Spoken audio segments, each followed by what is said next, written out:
21장은 제사장에 관한 이야기, 22장은 제사장이 먹는 성물과 음식에 관한 이야기입니다. 20장까지는 일반인들에 대한 그 성결을 이야기하고 있다가 21장에 와서는 제사장에 대한 성결을 이야기합니다. 이스라엘 백성들 가운데 제사장을 이야기하지만 오늘 우리에게 다시 이 말씀을 읽노라라고 한다면 그것은 우리 모두에게 해당되는 이야기입니다. 그리고 21장을 읽다 보면 그 안에 제사장에게만이 아니라 너희 모두를 향해서 너희라고 지칭하면서 모두를 향해서 주시는 말씀인 것을 보면 오늘 여기 구별하라라고 하는 이야기가 단지 아론의 자손들에게만 주어진 이야기는 아니다라고 하는 것을 먼저 염두에 두고 그렇게 말씀을 들을 수 있기를 원합니다. 레위기 21장은 8절, 15절, 23절에서 한 번씩 단락이 끊어지고 22장은 9절, 16절, 32절에서 끊어집니다. 끊어지는 간단한 방법이 있습니다. 나는 그를 거룩하게 하는 여호와이니라 하는 말이 반복되면서 나옵니다. 그래서 8절, 15절, 23절에 나오고 22장에 가면 9절, 16절, 32절에 나옵니다. 나는 너를 거룩하게 하였다 라고 하는 그 말은 너는 나와 언약관계에 있는 백성이다 라고 하는 것입니다. 계약관계라고 하는, 언약이라고 하는 건 성경적인 용어고요. 그냥 우리 일상의 용어로 만들어 놓으면 하나님과 우리는 계약을 맺은 백성입니다. 나는 너희의 하나님이 되고 너는 내 백성이 되자, 이게 계약입니다. 근데 내가 너희의 하나님이 되지 않거나 혹은 너희들이 내 백성으로서 존재 가치가 없다라고 한다면 계약을 파기합니다. 근데 계약을 파기했을 때의 결과는 무엇이냐? 네 생명 내놔라 하는 겁니다. 죽이겠다라고 하는 겁니다. 내가 너의 하나님이 되지 않으면 나도 죽고 너희가 내 백성 되지 않으면 내가 너희를 죽이겠다. 이게 계약의 부칙 조항입니다. 복과 저주가 무엇이냐? 복은 잘 사는 것이 아니라 하나님의 백성으로 사는 것이고 저주는 죽는 겁니다. 신명기 28장에 나오는 축복과 저주의 이야기들이 있는데 뭐 들어가도 나가도 복받고 뭐 이래저래 복받고 그게 복이 아닙니다. 그거는 그냥 이 땅을 살아가면서 우리가 누리는 일상적인 삶의 모습일 뿐입니다. 진짜 복은 내가 하나님 자녀 되는 것입니다. 그까짓 게 뭐가 복이냐라고 하겠는데 흙으로 빚어진 존재, 성경의 구체적인 용어로 하면 흙먼지로 티끌로 지어진 존재가 하나님의 백성이 되었다. 찰흙 가지고 내가 뭘 하나 만들어 놨는데 숨쉬고 뛰어다니고 재롱 부리는 강아지도 아니고요. 흙으로 빚어졌는데 그 빚어진 존재를 내 자녀라고 하고 거기에 내 모든 유산을 상속시켜 준다는 것이 말이 됩니까? 살아있는 강아지에게 하는 것도 눈꼴시다라고 하는 사람들인데 찰흙으로 빚어놓은 내 조각품에게, 내가 만드는 조각품에게 내 전 재산을 상속시켜 주겠다. 아마 정신 나갔다고 할 겁니다. 하나님이 그렇잖아요. 흙으로 티끌로 빚어놓은 우리를 하나님의 자녀 삼으셔서 그 나라를 기업으로 주셨습니다. 그게 온전한 일입니까? 거기서 은혜가 시작된 겁니다. 그게 은혜예요. 근데 그 은혜를 잊어버리니까 자꾸 딴 것만 바라고 다른 것만 생각하고 있는 겁니다. 그래서 오늘 여기 말씀을 기억하고 거룩하게 구별해야 될 존재들은 누구냐? 제사장만이 아니라 모든 이스라엘 백성들입니다. 그들에게 주어진 말씀입니다. 이스라엘 공동체에게 나는 너희의 하나님이 될 테니까 너는 내 백성이 돼서 거룩하게 구별해라. 왜요? 본래 흙이잖아요. 본래 먼지잖아요. 본래 먼지로 빚어진 존재인데 거룩하신 하나님의 백성으로 그 앞에 나아갈 수 있도록 허락받았답니다. 그럼 얼마나 먼지를 떨어내고 우리의 죄성을 떨어내야 그분 앞에 나아갈 수 있습니까? 근데 그걸 망각하고 사니까 나는 조금 더 나은 것이냐, 나는 조금 더 의로운 것이냐, 나는 조금 더 괜찮은 사람이냐 뻗대고 있는 겁니다. 의시되고 있는 겁니다. 먼지가 아무리 때 빼고 광낸다고 옆에 있는 먼지보다 더 빛이 나겠습니까? 빛이 날 것 없습니다. 근데 우리는 그렇게 살아가고 있어요. 그게 교만함이거든요. 그깟 먼지가 잘났으면 얼마나 잘났다고 옆에 있는 또 다른 먼지를 향해서 내가 너보다 더 잘났다고, 내가 너보다 더 생각이 뛰어나다고, 내가 너보다 더 많이 안다고, 내 말이 옳다고. 그게 얼마나 웃기는 일인가요? 생각해 보세요. 지금 이 앞에 서치가 이렇게 들어오고 있는데요. 제가 위를 안 쳐다보니까 저기 한번 보고 여러분 보면 보이질 않아요. 그래서 이게 앞에 안 보는데 서치 이렇게 쳐다보면 여기 먼지가 떠다녀요. 근데 이 먼지 몇 개가 있는데 그 중에 하나가 지가 잘났다고 지금 뻗대고 있어요. 반짝반짝거리면서. 그럼 옆에 있는 먼지하고 지들하고 싸우고 있는데 제가 보기에는 어때요? 여러분이 그 먼지를 보기에는 어떻습니까? 그게 하나님이 우리를 보시는 관점이에요. 하나님이 먼지로 빚어놓은, 흙먼지로 빚어놓은 우리들이 그 지구라고 하는 거대한 행성 가운데 한반도에 반쪽 잘라진, 그나마 반쪽 잘라진 나라, 거기에 서울 제일 동쪽에 있는 교회에 있으면서 그 안에서 뭐가 잘났다고 자기들끼리 찌그락찌그락 하고 있으면 그 먼지 같은 존재들이 그러고 있는 모습을 하나님 보시는 거예요. 우리가 이 먼지 살펴보듯이. 뭐라고 하시겠어요? 얼마나 웃기는 일이에요. 자기들끼리, 우리끼리는 시끄럽지요. 내가 더 잘났다고 이야기해야 되니까. 근데 하나님의 입장에서 그 먼지들이 노는 모습을 본다라고 생각해 보세요. 내가 이 먼지를 쳐다보는 것처럼. 얼마나 웃기는 일입니까? 얼마나 가소로운 일이에요. 가소롭다라고 하는 말을 한자어인데요, 완전히 풀어놓으면 대나무가 하늘을 향해서 소리 지른다라고 하는 뜻이랍니다. 정구죽천이라는 말입니다. 그 정구죽천이라는 4개의 한자를 합쳐놓으면 가소라고 하는 한자가 된대요. 대나무가 하늘을 향해서 내가 더 크다고 소리 지르고 있는 거예요. 그래서 하나님이 우리를 구별하라 이야기합니다. 근데 특별히 제사장과 관련해서 어떤 것을 구별하라라고 이야기하냐면 장례와 관련해서 내 부모 외에는 다른 사람 장례도 가지 말라 합니다. 좀 박해 보이는 것 같은데 자기 부모 형제나 자녀들, 그리고 시집 안 간 처녀, 자기 집안의 처녀의 장례는 가도 괜찮은데 교회는 가지 말라 합니다. 그러니까 최소한의 인간적인 배려만 해주신 거예요. 나머지는 가지 말라 합니다. 그래서 후기 유대교회에 오면 어느 정도로 이것을 더 문자적으로 해석을 하느냐, 유대인들은 성경을 문자적으로 해석을 해서 가지고 가거든요. 그래서 후기 유대교회에 오면 예수님 시대쯤 와서 하는 이야기예요. 시체에 2m 이상, 2m 안으로 가까이 접근하지 말라 합니다.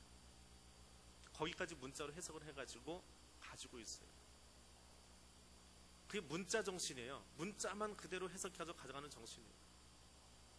근데 하나님은 왜 이스라엘 백성들에게 시신 옆에, 특별히 제사장들에게 시신 옆에 가지 못하게 했느냐? 옛날, 그게 오래되지 않은 옛날, 몇십 년 전, 그때만 해도 우리 장례 치르면 집 안에서 병풍 쳐놓고 하지요. 집 안에 시신이 있습니다. 입관하기 전까지 하루 동안은 그대로 그냥 시신을 이부자리에다 놓고 올려놓습니다. 사람이 죽으면 1시간 이내로 사람에게 있는 모든 구멍이 다 열리면서 속 안에 있는 분비물들이 다 밖으로 쏟아져 나옵니다. 그걸 손으로 우선 다 틀어막아 놔요. 여름에 그런 전통 장례를 치르면 그 악취가 보통이 아닙니다. 사람 죽은 뒤에 냄새가. 그리고 입관합니다. 그걸 다 닦아내고 옷을 입히고, 극락왕생하라고 거기다 빨간색 보자기 비슷한 걸 하나 덮어놓습니다. 그게 명부라고 하는 거예요. 염라대왕이 사람 구분 못할까봐 암흑의 마을에 살던 누구입니다라고 써놓은 주민등록증 비슷한 거예요. 그걸 덮어서 이제 관을 씌워놓습니다. 그게 입관 절차예요. 근데 그렇게 냄새가 나니까 그 냄새가 그 조문 오는 사람들에게 맡아지지 않도록, 조문 오는 사람들이 그래도 가까이 와서 조문을 할 수 있도록 돕기 위해서 향을 피워놓습니다. 올 때마다 향을 피워놓는 거예요. 향 끄는 게 아닙니다. 향을 불을 붙였으면 자기 혼자 꺼지게 놔둬야 돼요. 그게 유교식으로 그냥 존중해주는 방법입니다. 그러면 그 향 냄새 때문에 시체 썩는 냄새가 맡아지지 않아요. 그게 멀지 않은 우리의 과거 모습입니다. 그렇게 멀지 않으시대요. 근데 거기서 수천 년을 더 위로 넘어가면 위생에 대한, 사람 시신을 관리하거나 음식물을 저장하거나 여기에 대한 방법이 아직 발달하지 않았습니다.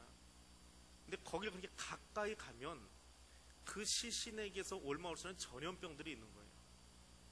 근데 제사장이 그 시신을 가까이 합니다. 매일 입관을 해주고 장례를 치루어주고 하다 보면 그 병균이 없잖아요. 근데 이 사람은 개인의 자격이 아니고 공인입니다. 매일같이 사람들을 만나서 제사를 드려줘야 되는 사람인데, 내가 어느 시체인가 가까이 갔다가 병균이 옮아와 버리면 그 전염병의 속도가 보통 빠른 게 아니에요. 뭐 우리 안에서 그 전염병이 몇 가지 없어진 것들이 있습니다. 이제는 좀 다스릴 수 있는 질병들이 몇 가지 있지요. 그거 다스리기 시작한 것이 그렇게 오래되지 않습니다. 불과 몇백 년, 몇십 년밖에 되지 않은 질병들도 있어요. 근데 이 시대에, 모세 시대의 질병을 다스리는 것은 보통 어려운 일이 아닙니다. 그래서 아예 제사장만큼은 자기 부모에게까지는 최소한의 예의니까 가서 장례를 치르고 가까이 가는데, 그 외에는 가지도 말라는 거예요. 좀 박혀 보이지만, 왜냐하면 제사장을 위한 것이 아니라 그 한 사람의 병균이 옮아서 다른 사람들에게 전염시킬 것 같은 것, 그 모습 때문에 이스라엘 공동체 전체를 생각해서 장례에 참석하지 말라라고 하는 이야기입니다. 그리고 머리도 깎지 말고 양쪽 이 구레나루라고 그러죠. 여기도 밀지 말래요. 그래서 제사장들은 이렇게 수염을 기르고 있는 것이 좀 멋처럼, 지금도 아주 보수적인 유대인들은 위에 그 검은 모자 쓰고 검은 복장에 수염을 길게 기르고 있습니다. 근데 이거 왜 깎지 말라고 그러는지 아세요? 옛날 우리 양반들도 어른 되면 이렇게 수염 길게 기르고 이렇게 툭 치는 거 사극에 보면 멋 부리는 것처럼 나오는데, 세안 도구가 없기도 하지만 이걸 깎아내리는 것이 이방 종교 습성 가운데 있습니다. 그냥 면도하는 것이 아니고요, 내 몸에 자해를 하는 거예요. 성전 안에 들어가서 이방신 앞에서 수염만 깎는 게 아니라고요. 면도하는 게 아니고 거기서 조금 더 지나쳐서 자기 몸을 자해하는 일로 나갑니다. 그래서 제사장들에게 수염 깎지 말라 이렇게 얌전하게 이야기했어요, 하나님이. 근데 진짜 내용은 뭐냐면, 이방신을 섬기는 그런 종교의식들이 교묘하게 포장돼서 교회 안으로 들어올 수 있다는 거예요. 성전 안으로 들어올 수 있다는 거예요. 그것을 하지 말라는 거예요. 성결하게 하기 위해서 면도 같은 것, 쉽게 가면 면도지만 거기서 한 걸음만 더 잘못 나가버리면 우상 숭배가 될 수 있거든요. 바알 신상 섬기면서 자기 몸 자해하는 일들을 면도해요 하다가 슬쩍 비워내면서 할 수 있거든요. 그런 모든 여지를 다 빼버리라라고 하는 거예요. 그래서 이방의 습관, 레위기를 이야기하면서 계속 이야기하지만, 애굽에서부터 가져온 뼛속 깊이 들어와 있는 애굽 신상의 모습들, 또 가나안에 들어가서 앞으로 만나게 될 바알과 아세라 종교의 여러 가지 종교적인 퇴락한 모습들을 너희 안에 본받지도 꿈꾸지도 생각지도 말아라. 근데 특별히 제사장들은 거기서 한 걸음 더 나가서 너희 수염 깎는 것도 하지 말아라.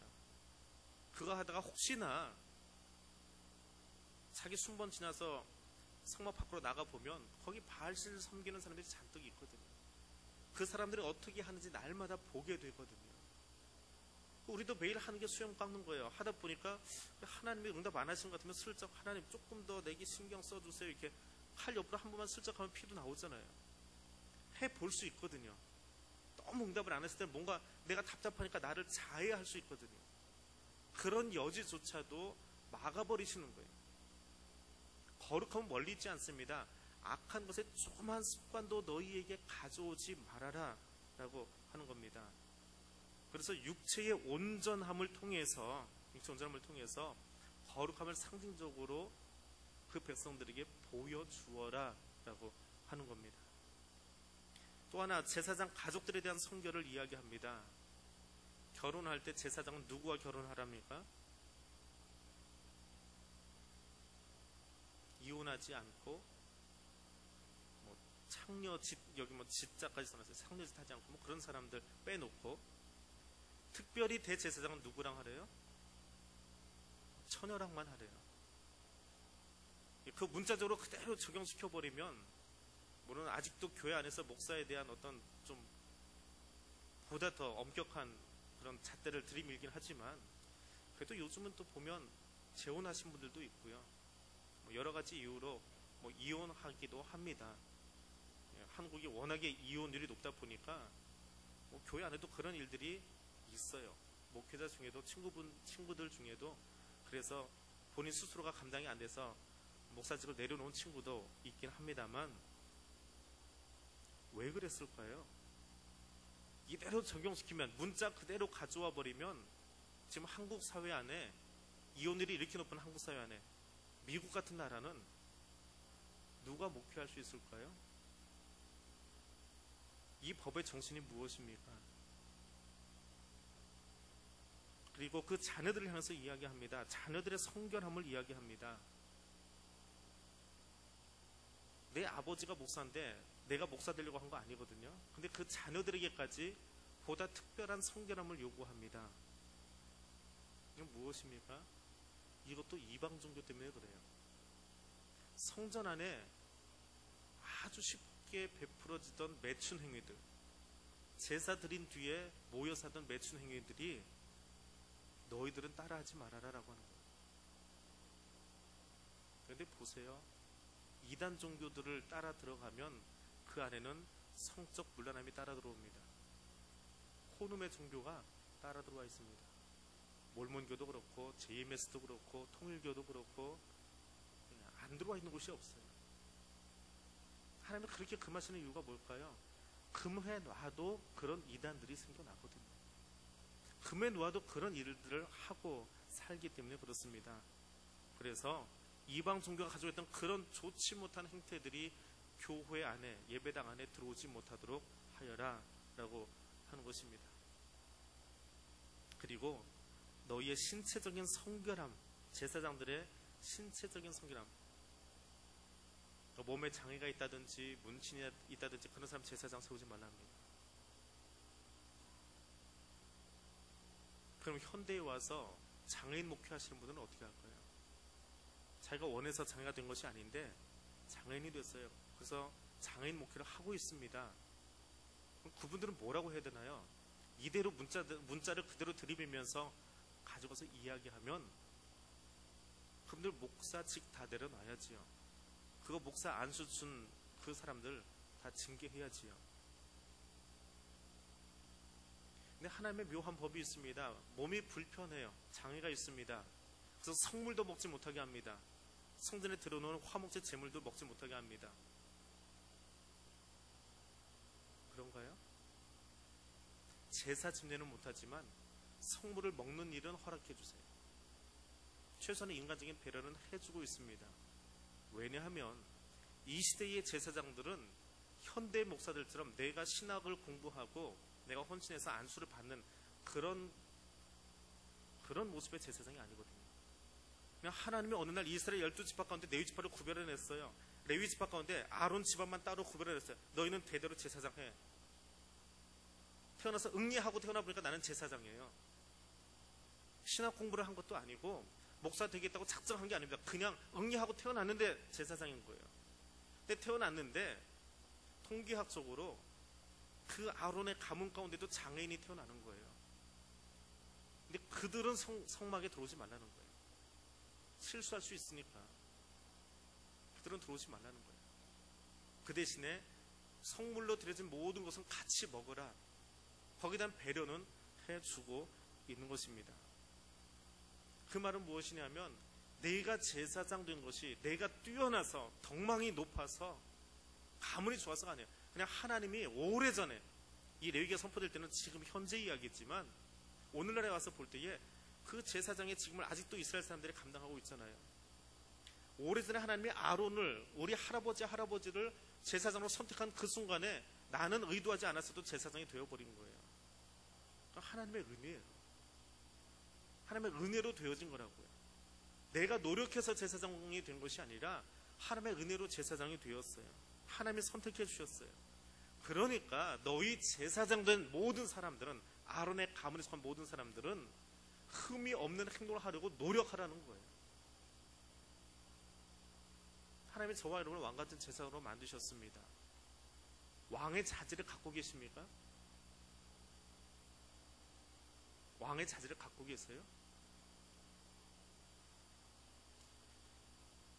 비운의 여인인 다이애나라고 하는 사람이 있습니다. 찰스하고 같이 살다가 이미 죽은 영국의 왕세자비인데, 그 다이애나가 왕세자비가 되고 나서 영화가 하나 나온 게 있어요. 그 다이애나의 삶을 그려가지고 영화를 만들어 놓은 게 있어요. 그 중에 기억나는 부분이 하나 있습니다. 그냥 평범하게 살고 있던 한 사람이 어느 날 찰새 눈에 띄어가지고 결혼하고 궁중에 들어갑니다. 영국 왕실로 들어가요. 근데 왕실로 들어가서 결혼하기 전까지 수많은 시종들이 옆에 달라붙어가지고요, 걸음걸이 하나하나, 말투 하나하나, 내려갈 때 계단 위에 손가락을 어떻게 대고 내려가는지까지, 이거 다 잡고 내려가면 안 돼요. 품위가 없어 보인대요. 살짝 그다 손을 대고 계단을 내려가면서 시선은 어느 정도 두고, 그거를 이야기하는 대목이 한 2, 3분 나와요. 이제 저희 세자비로서의 품위를 갖춰주는 거죠. 예전에는 그 제복 입은 모습, 그 결혼할 때 그 왕자가 입는 제복 있잖아요. 저는 개인적으로 제복 입는 걸 굉장히 좋아합니다. 그런 게 참 멋있어 보였어요. 근데 그 대목을 보면서 제복을 입는다라고 하는 것은 거기에 맞는 품위와 자격과 훈련을 거친 뒤에 입는 거예요. 그냥 입혀주는 게 아니더라고요. 왕실의 사람이 되기 위해서, 영국 왕실의 사람이 되기 위해서도 몇 달 동안의 그 과정을 다 거치고 완성되었다라고 하면 그때 결혼식을 치러줍니다. 걸음걸이까지 다 바꿔버려요. 갔다 오신 분은 알 거예요. 사관학교 들어가서 장교 후보생 때 제일 먼저 하는 게 걸음걸이 연습입니다. 한 달 동안 걸음걸이 연습하다가 겨드랑이가 다 까져버렸어요. 한 달 동안 걸음걸이만 연습시킵니다. 다른 거 아무것도 안 시켜요. 얼마나 팔을 세게 흔드는지 3월달에 들어서 그 걷는 연습을 했는데요, 이 겨드랑이가 까져버렸어요. 서로 쓸려가지고. 그럴 때까지 걸음걸이 연습을 시킵니다. 그 걸음걸이가 지금도 남아가지고 소리가 좀 다르죠. 이게 딱딱거리고 다니죠. 그거 몸에 벨 때까지 시켜요. 그거 베고 나니까 그 다음에 다른 훈련 넘어가더라고요. 장교 하나 만드는데도 걸음걸이부터 시작하거든요. 여러분, 하나님 나라의 왕 같은 제사장이 되기 위해서, 왕의 품위를 갖추기 위해서 얼마나 노력하고 계십니까? 왕으로서의 품위를 갖고 계세요? 정말 왕처럼 살고 계세요? 여러분의 말이나 눈빛이나 행동에 있어서 왕과 같이 행동하고 계십니까? 하나님 우리를 그렇게 선택하셨군요. 흙으로 빚어졌는데 하나님이 선택하셔서 너는 이 세상을 향해서 왕과 같은 제사장으로 살랍니다. 그 정도 품위는 좀 유지하고 살랍니다. 시정잡혀처럼 살지 말고 말하는 것이나 행동하는 것이나 생각하는 것이 왕과 같이 생각하고 왕과 같이 행동하면서 세상을 향해서 제사장의 사명을 가지고, 중재자의 사명을 가지고, 중보기도하는 모습을 가지고 살라고 이야기합니다. 그래서 세상에서 여러분 옆에 지나가는 사람들이, 여러분의 일을 맡긴 사람들이 여러분의 일하고 살아가는 모습을 바라보면서 참 품위가 있어 보입니다. 참 왕 같아 보입니다. 참 저 사람 옆에 가면 모를 듯 그래도 포스가 나옵니다. 세상이 갖는 그런 어떤 권력자의 포스가 아니고요. 참 저 사람에게서는 다른 향기가 납니다. 예수의 향기가 드러납니다. 그렇게 말할 수 있어야 되는 거예요. 그것을 위해서 살아가라 라고 하는 거예요.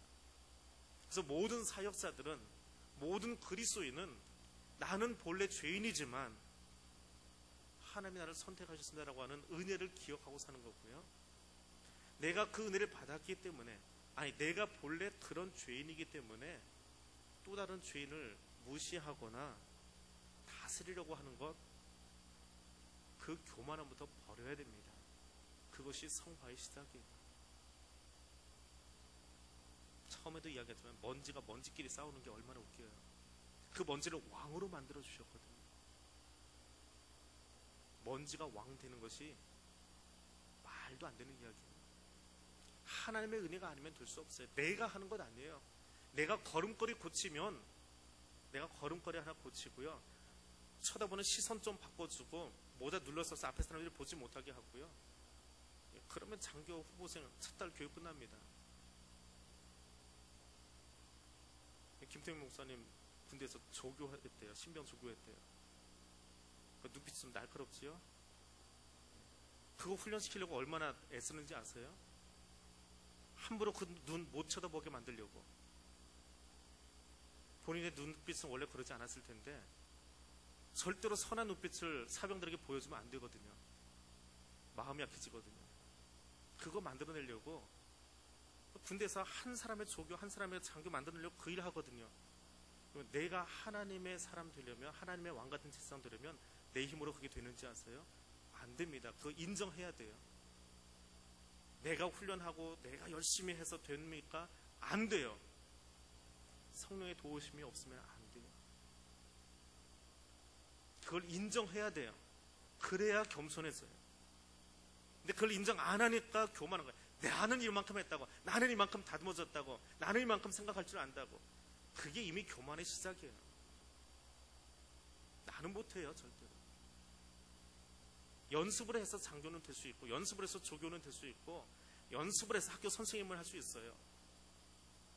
그러나 하나님 나라의 왕으로 사는 것은 성령님이 도와주셔야만 돼요. 내 힘으로 할 수 없어요. 그분이 도와주셔서 우리가 제사장처럼 살아가는 거예요. 결혼과 이혼이 쉽게 일어나는 풍토 가운데 우리가 살고 있습니다.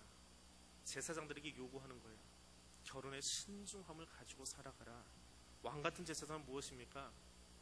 세상의 왕들은 정략 결혼해요. 자기 나라 지키기 위해서 마음에 원치 않아도 주거니 받거니 하면서 상대방 나라의 공주를 데려다가 인질로 여기다 데려다 놓고 결혼해요. 그게 세상 왕의 모습이에요. 우리의 결혼은 어떠해야 됩니까? 우리의 가정은 어떠해야 돼요? 볼모 잡기 위해서 재산의 눈이 어두워서 그건 세상의 왕들이지. 우리의 결혼은 어떠해야 돼요? 그 정신으로 우리의 가정을 위해서 기도하고 부부됨을 위해서 기도하고 그 가정을 세워가야 돼요. 그 정신이 상실되니까 가정이 깨지는 거예요. 부끄럽게도 세계에서 두 번째 가라면 서러운 이혼 왕국이 되어가고 있습니다. 자기 취향에 맞는 대로, 자기 마음에 맞는 대로 사사시대처럼 그렇게 결혼하고 이혼하고 하다 보니까 왕의 자질을 가지고 하나님 나라의 왕들은, 하나님 나라의 가정은 그 가정의 모습을 통해서 하나님의 영광이 드러내도록 살아가는 겁니다. 그것을 위해서 이렇게 거룩하게 하라, 뭐 이런저런 자잘한 이야기들 하나님을 써놓으셨지만 그 이야기의 중심은 무엇이냐 하면 너희의 가정을 구별하라라고 하는 거예요. 왕처럼 구별해서 살아라. 모든 사람들이 왕의 가정을 쳐다보잖아요. 박근혜 대통령 옷 입는 것 가지고도 말하잖아요. 어느 나라 대통령은 옷을 한 벌 입는데 누구는 많이 입는다고 그거 가지고 얘기하잖아요. 똑같은 이치예요. 세상 사람들이 우리를 쳐다보고 말합니다. 그리스도인 쳐다보고 말해요. 예수 믿는 게 저거밖에 안 돼? 말 들어야 돼요. 왕이니까요. 왕의 일거수일투족은 사람들이 다 쳐다봅니다. 제가 머리 한번 하러 갈 때마다가 한 일주일은 조심스러워요. 이 머리가 대체 마음에 맞는지, 어떤 말이 또 안 나오는지 신경 쓰입니다. 자, 이 교회 목사만 돼도 그래요. 근데 제사장은 어때요? 교회는 어떤 곳이에요? 세상을 향해서 그들이 쳐다보고 말할 거예요. 저 사람들이 어떻게 살아가는지, 어떻게 행동하는지, 뭐라고 말하는지. 교회가 그 안에서 하나님의 은혜를 나누지 못하고 하나님의 영광 드러내지 못하고 찌그락거리고 있으면 그걸 세상 사람들이 보면서 뭐라고 하겠어요? 그리스도의 가정의 모습을 보이라는 겁니다. 너희 교회의 모습을 세상에 보여주라는 겁니다. 너희를 구별하라라고 하는 거예요. 그것이 레위기의 정신이에요. 장래와 관련해서 인간의 책무를 무시하라고 하는 것 아닙니다. 죽은 자는 죽은 자에게 맡기고 나를 따르라 하신 주님의 말씀은 부모 공경하지 말라는 것 아니에요. 부모 공경해야 됩니다. 내 집 몰라라 하고 뭐 하라는 거 아니에요. 살아계신 부모님께 열심히 하십시오. 살아계실 때 잘 하십시오. 돌아가신 데는 하나님이 책임져 주실 거예요. 살아계신 부모님에게 최고의 예와 공경과 효를 올려드리십시오. 그게 삼자의 하나님을 기억하고 사는 사람들의 모습이에요. 오늘 제사장이 요구하는 것은 그것이에요. 장례 때에 가족 무시하고 내 가정 몰라라 하라는 건 아닙니다. 아까도 설명드렸지만 그때의 위생법상 그렇게 시신에 가까이 갔다가 전 이스라엘이 전염병 돌 우려가 있기 때문에 금지시키신 거예요. 내 이모가 죽었어요. 내 부모님이 돌아가셨어요. 당수께서 돌아가셨어요. 그렇게 멀지 않은 친척이잖아요. 근데 거기 가보지 못해요. 왜 못 갑니까? 저 백성들 때문에 못 가는 거예요. 내 마음에 슬픔이 있지만 내 부모까지는 허락했으니까 그 이상 가지 말라는 거예요.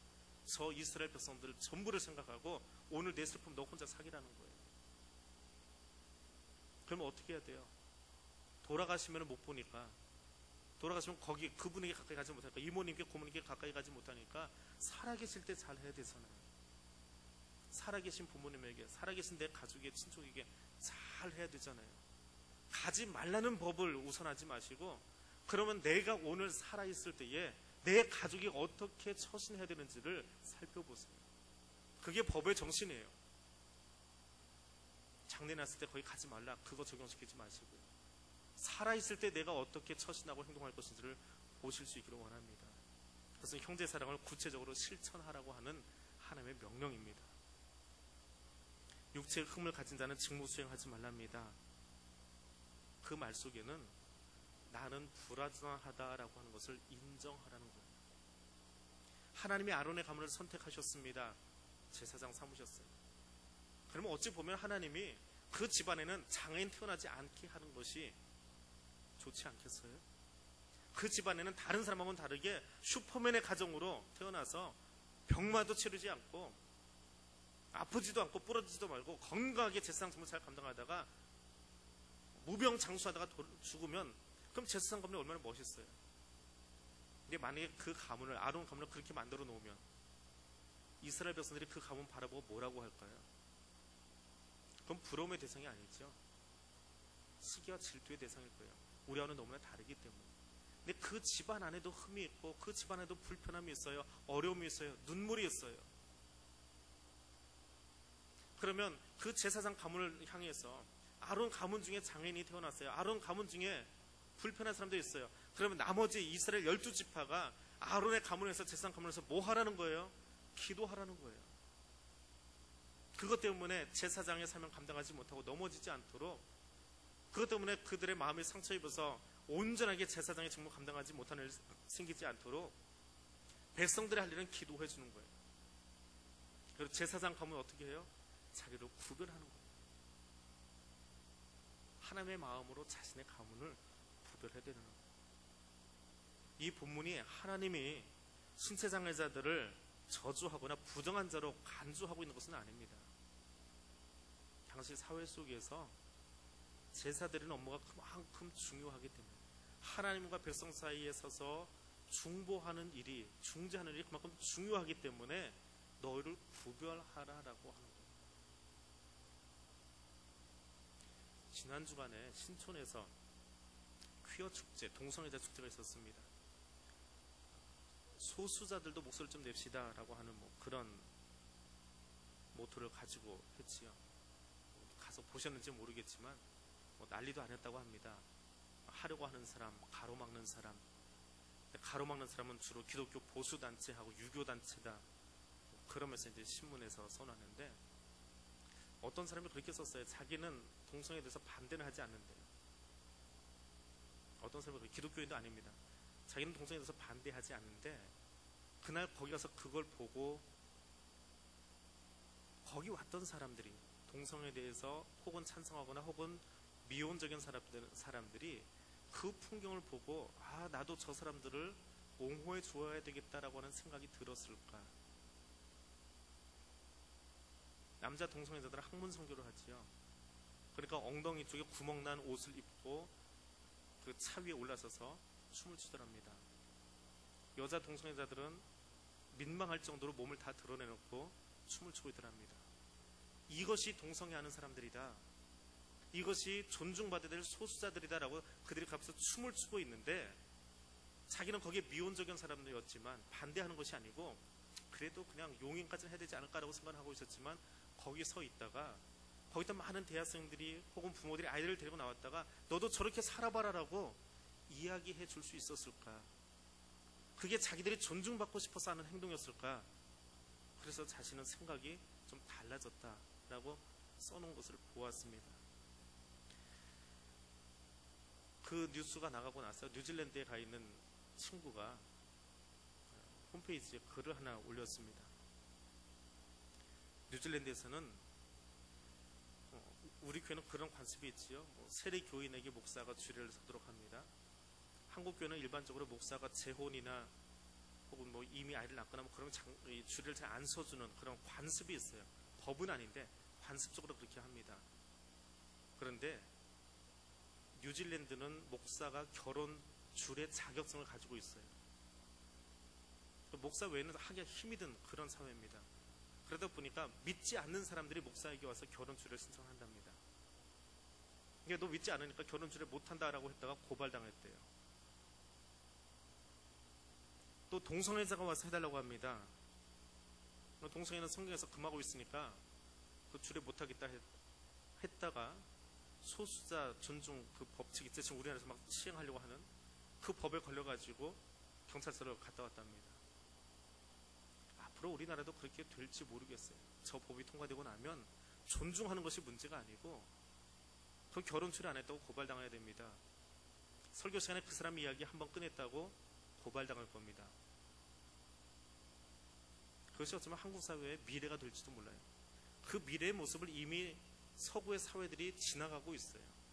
뉴질랜드가 미국이 이미 경험하고 있습니다. 보고 있는데도 우리는 하고 있어요. 성화의 삶을 산다는 것이 무엇입니까? 성화의 삶을 산다라고 하는 것은 나를 거룩하게 하시는 것이 하나님의 값없는 은혜의 역사임을 이해하는 것. 거기서 시작하는 겁니다. 하나님의 값없이 내게 주는 은혜로 내가 살아가고 있습니다. 그리고 내가 하나님의 형상을 쫓아서 내 영혼과 인격이 겉모습만이 아니고 내 영혼과 인격이 전체적으로 새로워짐은 없고 시간이 지나면 지날수록 죄에 대해서는 죽어지고 의에 대해서는 살아가는 것. 그것이 성화의 삶입니다. 근데 그 성화는 내가 하는 것이 아니에요. 하나님이 내 안에서 나를 통해서 해주시는 거예요. 내가 나를 깎아서 하는 게 아니에요. 하나님이 내 안에서 일해 주실 때에 내 안에 그 성화가 일어납니다. 그리고 그 성화의 마지막 목표는 어디예요? 예수 그리스도를 본받는 것. 예수님처럼 사는 거예요. 그래서 여기 예배 드리는 오늘 이 성에 나온 여러분들이 예수님처럼 살아가는 그 모습을 통해서 세상 사람들이 교회를 바라보고 소망을 갖는 거예요. 우리는 그렇게 축제하고 행동하고 살아가고 있지만 교회에 나가 있는 왕같은 제사장이라고 자처하고 살아가는 저 사람들을 바라보니까 확실히 삶의 품위가 있더라. 확실히 삶이 다르더라. 저들의 가정을 보니까, 저들의 기업을 보니까, 저들의 삶을 보니까 아무리 어렵고 힘들다고 해도 말하는 것이 다르더라. 똑같은 시대, 똑같은 나라 속에 살고 있는데 그 나라의 어려울 때에 교회가 하는 행태가 다르더라. 교회가 세상을 향해서 하는 말이 다르더라. 그래야 세상의 교회를 바라보고 소망을 갖지. 세상이 하는 소리나 교회가 하는 소리나 세월호 침몰하면 똑같은 목소리를 내고 있다면 세상이 교회를 바라보고 무슨 소망을 가지겠어요? 그 어려운 상황 속에서도 교회가 할 수 있는 이야기, 왕같은 제사장들이 중재자로 서서 할 수 있는 이야기가 있고 행동이 있고 태도가 있습니다. 하나님의 그곳을 바라보시면서 어떤 마음을 가지고 있을지 그 마음으로 우리가 서로를 바라보고 이해하게 주려고 노력한다면 거기에 하나님이 역사하실 거예요. 힘들고 불편한 일들을 우리가 경험할 겁니다. 그거 없이 지나갈 수는 없어요. 지난 한 주간에도 우리 안에 뭔가 좀 불편한 이야기들이 있을 겁니다. 근데 그 이야기를 우리가 어떻게 소화하고 예수님처럼 말하고 행동할 것인가, 그게 오늘 나의 몫이에요. 그렇게 살아가는 거예요. 똑같은 사건을 경험하고 똑같은 현장에 있었지만 그때 내가 어떻게 행동할 것인지 살펴볼 수 있기를 원합니다. 22장에 가면 성물에 관한 이야기가 나옵니다. 물건을 거룩하게 구별하랍니다. 제사장에게 주는 이야기이기도 하고 전체 백성에게 주는 이야기이기도 합니다. 물건을 거룩하게 구별하려면 먼저 무엇이 구별되어야 됩니까? 양이 구별되고 그 많은 양 새끼 중에 가장 깨끗한 건 골라내면 되나요? 아니지요. 가장 깨끗한 양을 하나님께 가지고 나아가려면, 가장 건강한 송아지를 골라내서 하나님께 가지고 나가서 제물로 드리려면 먼저 구별될 것이 무엇입니까? 드리는 그 사람의 마음이에요. 얼마나 아깝겠어요? 그 돈 들여서 잘 켜놓은 송아지 오늘 죽여서 하나님한테 드려야 되는데, 그 송아지 죽여서 나 혼자 먹는 게 아니고 다 나눠 먹어야 되는데 얼마나 아까워요. 성물을 드리라라고 하는 것은 내 마음을 구별하라라고 하는 거예요. 22장 전체 이야기는 한마디입니다. 내 마음을 구별하라라고 하는 거예요. 거룩하게 하는데 어디부터 거룩하게 하느냐? 내 마음부터 거룩하게 구별해라. 그곳으로 나에게 들여놓아라라고 하는 거예요. 빳빳한 돈을 올려놓느냐, 두툼한 봉투를 몇 장 올려놓느냐, 그게 중요한 게 아니에요. 내 마음을 지금 하나님께 드리고 있느냐라고 하는 거예요. 내가 드리는 예물 속에, 내가 지금 드리는 그 예배 가운데에 너의 신앙 고백이 담겨 있느냐라고 하는 거예요. 누군가에게 내 모습 보여주기 위해서 양복 하나 잘 입고 나와가지고 앉아있는 그 모습이 아니고 내 중심이 지금 하나님 앞에 나와 있느냐라고 하는 거예요. 사람들 무시하고 아나무인격으로 살아가면서 나밖에 없는 것처럼 살아가면서 거기 나와 있다면 그 중심이 구별되었겠습니까? 내가 최고라고 여기면서 하나님처럼 굴고 있는 그 사람의 마음이 하나님의 예배자로 받으시겠습니까? 말씀이 읽어지고 들려지고 찬송 소리가 들려지고 있는데 거기에 아멘으로 화답하지 못하고 내 생각에 사로잡혀서 앉아있다면 그것이 진정한 회개와 헌신의 예배이겠습니까? 성물을 구별하여 드리라라고 하는 것은 내 구별된 마음과 그 신앙 고백을 내게 들여놓아라라고 하는 거예요. 예배 드릴 때에 여러분의 신앙 고백을 올려놓으실 수 있기를 원합니다. 외형의 모습이 아니라 여러분의 신앙 고백을 담아서 올려놓으실 수 있기를 원합니다. 장례를 치르고 또 결혼식을 하고 교회 행사가 있고 그러면 누가 물어봐요. 목사님 이럴 때는 감사한 거 얼마나 해요? 제가 얼마 하라고 하면 하시겠습니까? 여기 레위기의 법전처럼 그렇게 할까요?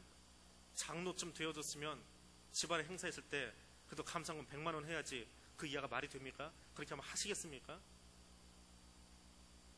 그거 아니라고요. 그 예물 가운데 여러분의 신앙 고백을 담으십시오. 내가 이만큼 하면 하나님 앞에 부끄럽지 않습니다. 내가 이만큼 했을 때 하나님 앞에 떳떳하게 내가 이만큼 감사할 수 있습니다. 이 재물이 아깝지 않을 만큼 하나님께 드릴 수 있습니다. 그러면 들여놓으세요. 이게 10,000원이 됐건 100만원이 됐건 액수는 상관없어요. 하나님 앞에 부끄럽지 않게 드리세요. 사람들에게 보이려고 하지 마시고요. 이 봉투 열어보고 재정부에서 뭐라고 생각할까? 재정부포라고 헌금하십니까? 하나님 앞에 내 고백을 담아서 10일 일조하시고 내 고백을 담아서 감사 예물 드리시고요. 내 고백을 담아서 선교 헌금을 하세요. 내가 나가지는 못하지만 이만큼의 선교를 하겠습니다. 하나님 지난 주간에 내게 주신 은혜가 이만큼입니다. 액수로 따져보니까 지금 내 형편 속에서 이 정도면 정말 내가 감사를 다 표현한 것입니다. 아까워서 뒤로 빼놓는 아나니아스에게 헌금하지 마시고 온전하게 하십시오. 다른 사람 생각하지 마시고 온전하게 하십시오. 그것이 성물의 정신이에요. 그것이 예배의 정신이에요. 그것이 거룩하게 하는 첫 번째 걸음이에요. 어디서 시작한다고요? 내 마음에서 시작하는 거예요. 마음이 구별되어지면 회개하고 변화되어지고 그 마음으로 하나님께 올려놓을 수 있습니다. 그건 하나님이 가장 기뻐하시는 거예요. 하나님이 기뻐하실 수 있는 예물로 드리십시오. 하나님이 기뻐하실 수 있는 것으로 여러분의 삶을 들여놓으세요. 돈의 액수가 중요한 것이 아니라 여러분의 생애 전체를 들여놓으세요. 하나님께로 들여놓으세요. 그것이 22장의 정신입니다. 저는 그 마음으로 우리의 삶의 삶을 구별할 수 있기를 원합니다. 한 가지만 더 이야기하고 마치겠습니다. 예수님에게 부자 청년이 찾아왔습니다. 그리고 그렇게 이야기합니다. 주님, 아니 선생님, 내가 이 율법책 다 지켰습니다. 뭐가 더 해야 되나요? 문자적으로 참 열심히 살았던 청년입니다. 다 지켰답니다. 주님이 뭐라고 하십니까? 법의 정신을 모르면, 말씀의 정신을 모르면 문자만 가지고 따지고 드는 사람들입니다. 그게 유대 율법주의자들이에요. 그게 율법주의예요. 하나님 말씀의 정신을 내 가슴에 심을 수 있기를 원합니다. 이거 가지고 우리 같이 기도하겠습니다. 세상 가운데서 하나님 나라의 문화와 성경 중심의 문화를 심어가는 사람 되겠습니다.